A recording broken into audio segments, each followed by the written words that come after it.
Good morning. कैसे हो आप सब? आप सब सही हो गए? मैं भी बिल्कुल सही हूँ। तो आज मैं उठी हूँ 4:30 बजे और मैंने अपने किचन का काम ख़त्म कर लिया, क्योंकि मैं रात को नहीं की थी। मेरे घर बने थे नॉनवेज।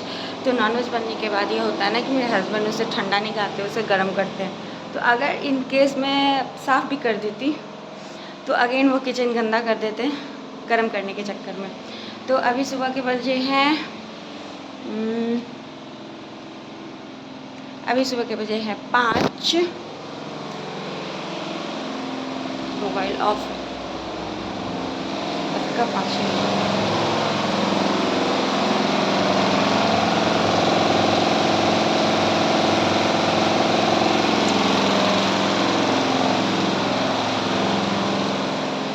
तो अभी बजे है सुबह के 5 और अब मैं जा रही हूँ झाड़ू पोछा करने। झाड़ू पोछा करने के बाद मैं बनाऊँगी नाश्ता और देखती हूँ आज हिमानी स्कूल जाती है या नहीं जाती है, क्योंकि बहुत दिनों के बाद वो एग्ज़ाम ख़त्म हुआ है तो वो एक दिन की छुट्टी मांग रही थी, इस वजह से। तो देखते हैं कि क्या होता है। वैसे अभी मैं जा रही हूँ झाड़ू पोछा करने, बेड वगैरह कर देने, ठीक हो जाएगा। उसके बाद से नाश्ता बना दूँगी। उसके बाद से आज है जिगुतिया का नहाए खाए। तो मैं बहुत मतलब बिहार से हूँ तो बहुत ट्रेडिशनल तरीके से करती हूँ, तो वो करूँगी। हालांकि मेरे पास ट्राइपॉड नहीं है तो मुझे बहुत दिक्कत हो रही है इस चीज़ से। बस उसकी जो है ना वो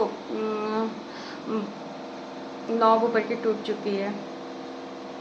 खैर फिलहाल अभी मैं जा रही हूँ झाड़ू लगाने, वेट करने। उसके बाद से मिलते हैं आफ्टर ब्रेक।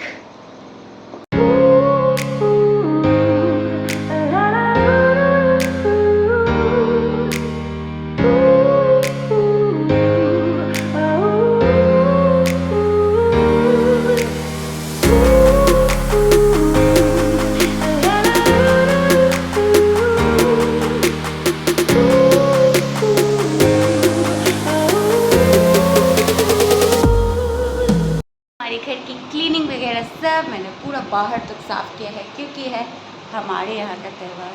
तो मैंने पूरा दरवाज़ा वगैरह सब साफ़ कर दिया। और अब मैं अपनी बेटी का जा रही हूँ यूनिफॉर्म प्रेस करने, क्योंकि उसे स्कूल भेजना है। कल वो स्कूल नहीं जाएगी कल, क्योंकि ना इसमें बहुत होता है कि आप कुछ काट नहीं सकते हो, तोड़ नहीं सकते हो, बना नहीं सकते हो, आग नहीं जला सकते हो। तो ये वो टिट्टी माही वाला थोड़ा सा फेस्टिवल है, इस वजह से मैं उसे आज स्कूल भेज रही हूँ, वो कल स्कूल नहीं जाएगी। और अभी मैं जा रही हूँ बेटी का प्रेस करने। उसके बाद मैं आपको दिखाऊंगी कि बिहार से मेरे लिए क्या क्या आया है। तो हर फेस्टिवल में मुझे बिहार से बड़ा पहाड़ी कुरियर आ जाता है कि यहाँ नहीं मिलता है सामान। तो बस अब चलते हैं, प्रेस करते हैं। उसके बाद से जल्दी जल्दी जल्दी जल्दी नाश्ता बनाते हैं। तो पनीर की सब्ज़ी है और मैं बस रोटी बना दूँगी। तो ये आया था बिहार से सामान। जब बिहार से सामान आया था तो थोड़ा सा भोजपुरी भी सुन लीजिए बिहार का। तो ई आयल रहन सब बिहार से सामान। तो ई हमर सास भेजले रहलिन खूब सारा चॉकलेट और इवन नूनी के साग, जे कि खाए के बहुत जरूरी होखेला, जई घोटेला जा रही से। ई सब प्यार बा अपन पोता पोती के लिए। तो एमे चॉकलेट रहलक, बिस्कुट रहलक और नमकीनिया रहलक, सब रहलक। और ई बा सतपुतिया के पत्ता। तो सतपुतिया का पत्ता बहुत जरूरी होखेला एमे। आ ई जे पैकेटिया में बा ना, ई एकरा खड़ी कहल जाला। तो सरसों के तेल जे बनेला तो ओकर जो सब वेस्ट प्रोडक्ट होखेला ओकरे होखेला ई खड़ी। तो खड़ी आ तेल देवल जाला। और ई आयल बा सतपुतिया। तो सतपुतिया इतना जुआल रहलक कि कटबे ना करत रहलक, तो हम छोड़ देनी। घरे पे रहलक तो उहे सतपुतिया से बना लेले रहनी। तो ई सब आयल रहलक ह। तो बहुत बहुत भारी हो जाला ये आवे के, लेकिन का कहल जाओ। तो हमार सास भेजले रहलिन ह सरगई। तो सरगई में भी रहलक चूड़ा और मिठाई ई सब रहलक। यही हमार अपन बेटी के देखल जाओ कैसन भेल बा। तो अपन दादी के सामान देख के पोती एकदम खुश हो गेल बाड़ी ना, मतलब का कहल जाओ। लेकिन आवत आवत सब सगवा सड़ गेल रहलक। ओहिमे से चुन चुन के तनी तनी हम बना ले रहनी। यही खड़ी होखेला ना, बड़ा बदबू देवेला। तो बस हो गेल बा ई सब सामान।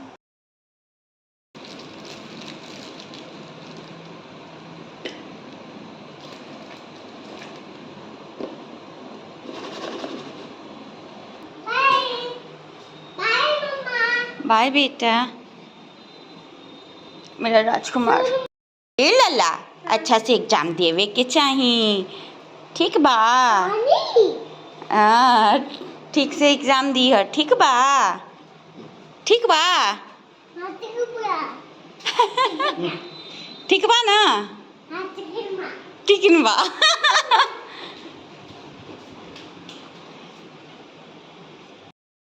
सब्जी के लिए ये बना रही हूँ, तो बाकी सारे साग जो है ना वो सड़ गए हैं पानी में, और बस से आए हैं तो और ज़्यादा ही ख़राब हो चुके हैं। इसमें कुछ भी बनाने लायक तो नहीं है, लेकिन इसमें से ही 2 पत्ते निकाल के मुझे पकौड़ी के लिए रखने पड़ेंगे। और बहुत दिक्कत हो गया भाई साहब, मुझे तो बहुत दिक्कत हो गया। तो जैसा कि आपको पता है कि मैंने नया गद्दा बनवाया है नंदू के बर्थडे पे, तो नंदू के बर्थडे पे मैंने बड़ा सा ट्रंक और ये गद्दा बनवाया है।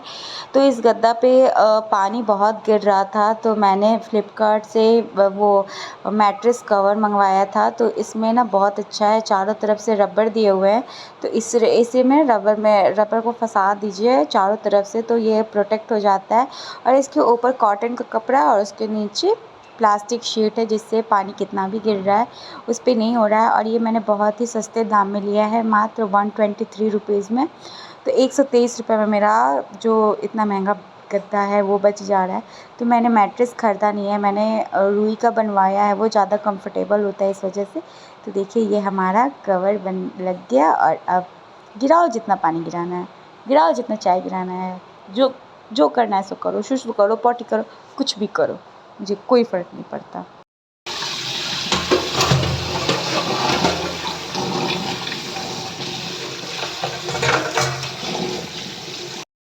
सारे खाने बन चुके हैं। और जैसे मैंने बताया कि मुझे नूनी के साग का जो होता है ना पकौड़ा बनाना था, लेकिन सब ख़राब निकले तो मैं सब फेंक चुकी हूँ। और अब मुझे पकौड़ा के लिए बस इतना मिला है। तो इस नूनी के साग का बहुत महत्व होता है, इसके पत्ते से भी नहीं, इसके डंठल से भी काम चल जाएगा। तो मैंने अपनी सास से पूछा, तो उन्होंने बोला कि तुम ना आलू का पकौड़ा बनाओ और उसमें साग डाल दो, तो वो फॉर्मेलिटीज़ पूरी हो जाएगी। तो अभी बस मैं वही कर रही हूँ, पकौड़ा बनाऊँगी, आलू का पकौड़ा बनाऊँगी और उस बेसन के बैटर में ही इस साग को रख दूँगी, तो हमारा काम हो जाएगा। सीधा छूने के लिए रख दी हूँ। यहाँ मैंने साग मतलब अच्छे से ज़्यादा मात्रा में मैंने चावल रख दिया है। और ये रहा, अरे यहाँ क्या हुआ ना कि आप लोग की वजह से मुझे एक काम याद आ गया, मैंने उसमें दाल नहीं रखा है। तो अब मैं दाल निकालने, तो चाहे कितना भी ग्रॉसरीज के सामान का रैक साफ़ कर लो, लेकिन वो रहने वाला नहीं होता है। और मेरे घर में तो कुछ ज़्यादा नहीं होता है, क्योंकि सुबह में बहुत भागम भाग होती हो। तो यहाँ मैंने दाल निकाला, डाला, और पता नहीं कहाँ मैंने दाल निकाल लिया। आज मैं पूरे अच्छे से उसे ढूंढ रही हूँ, कहीं नहीं मिल रहा है। इवन फ्रिज में रखने वाला भी ग्रॉसरीज मैं इसी में रख चुकी हूँ। तो ये ख़राब हो जाएगा तो मुझे पड़ेगी बहुत तेज की डांट। सुनने से पहले मैं इसे हटा दी हूँ। और अब मैं ढूंढ रही हूँ दाल, कि मैंने दाल कहाँ रखा है। मतलब घर का सामान मैं ऐसे रख देती हूँ ना, तो यहाँ की स्विच लाइट पता नहीं कैसे ख़राब हो जाती है। तो यहाँ पे मैंने चावल रखा है, नूनी का साग रखा है, नमक रखा है, दाल, आलू और हल्दी। तो ये सीधा मैंने तैयार कर लिया है। अब इसमें मैं परात में पानी रखूँगी। जल्दी जल्दी अपना बेसन का बैटर तैयार कर लेती हूँ। और आप लोग यहाँ पे अस्थिर हो जाइए।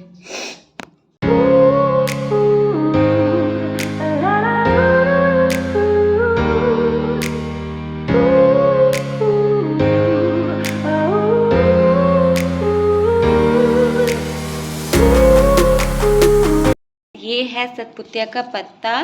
तो ये मैंने 3 सतपुतिया का पत्ता रखा है। और ये है खड़ी तेल। और ये मैंने पहले पतीले में पानी रख दिया था। और ये आंगन के बीचों बीच करते हैं। तो क्या करेंगे ना, तो सबसे पहले हम इस पत्ते को 3 जगह रखेंगे, तीनों पत्तों को, और खड़ी रखेंगे, और फिर इसको अपने बालों में लगाएंगे। तो चलिए करते हैं।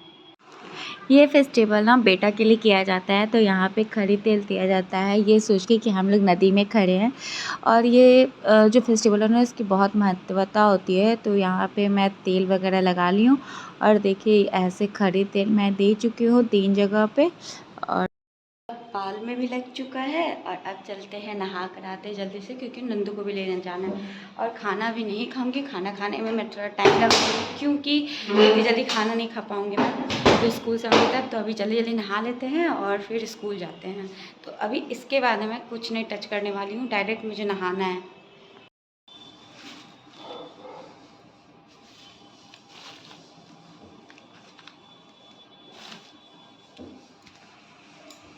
तो मैं नहा कर आ गई थी और ये देखिए, ये जो पत्ता होता है ना, इसको जेई बोलते हैं।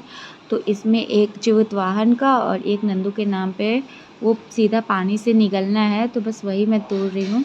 ट्राइपॉड नहीं होने की वजह से बहुत दिक्कत हो रहा है, तो बस इसको घोटूंगी और उसके बाद से चल पड़ूंगी अपने बेटा को लाने के लिए।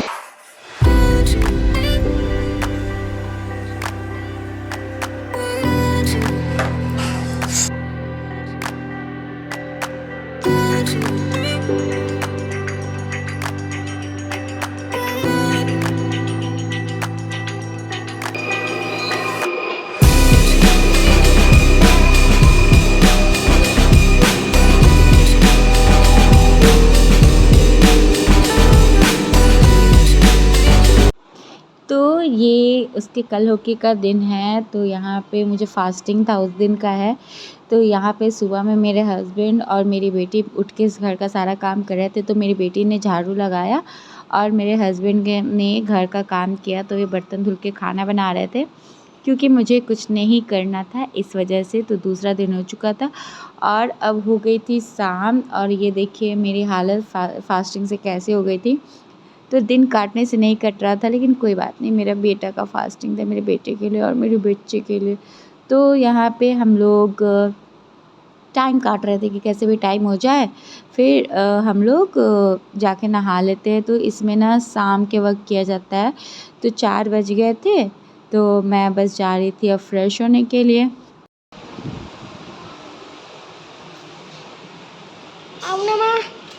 आ रहे हैं, चलो।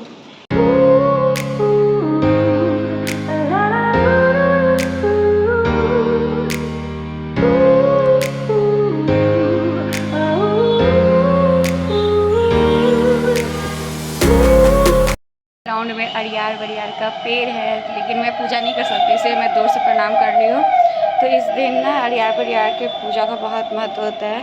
अरियार बरियार, और इस दिन इसका ज़रूर पूजा किया जाता है और इससे मन्नत मांगा जाता है अपने बच्चों की लंबी आयु के लिए। तो पहले मैं मंदिर जाया करती थी, इस साल भी जाती, लेकिन मेरी तबीयत ठीक नहीं, इस वजह से मैं नहीं जा रही हूँ।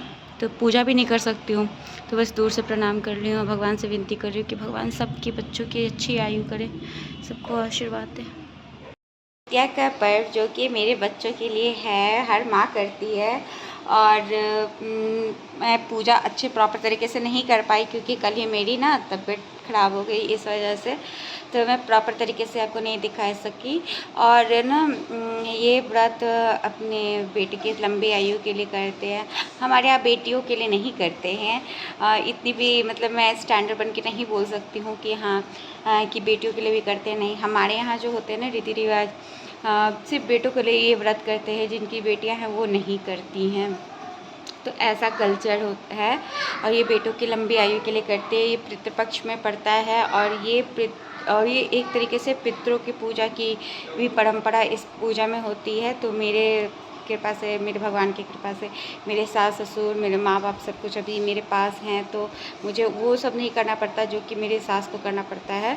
तो अभी मैं बस जीवितवाहन चीलो सिवारो को देती हूँ और फिर अपने बेटा के लिए पूजा करती हूँ, अरियार बरियार की पूजा करती हूँ। और इसके पारण है रात कल 10:30 बजे सुबह में, तो 10:30 बजे के पहले भी कुछ नहीं खा सकते हैं। और कल है मेरे पास आपके लिए बहुत बड़ा सरप्राइज़। तो कैसा लगा ये कल्चर और कैसा लगा बिहार का ये कल्चर, बताइएगा ज़रूर। मिलते हैं कल एक नए ब्लॉग में, तब तक के लिए बाय बाय।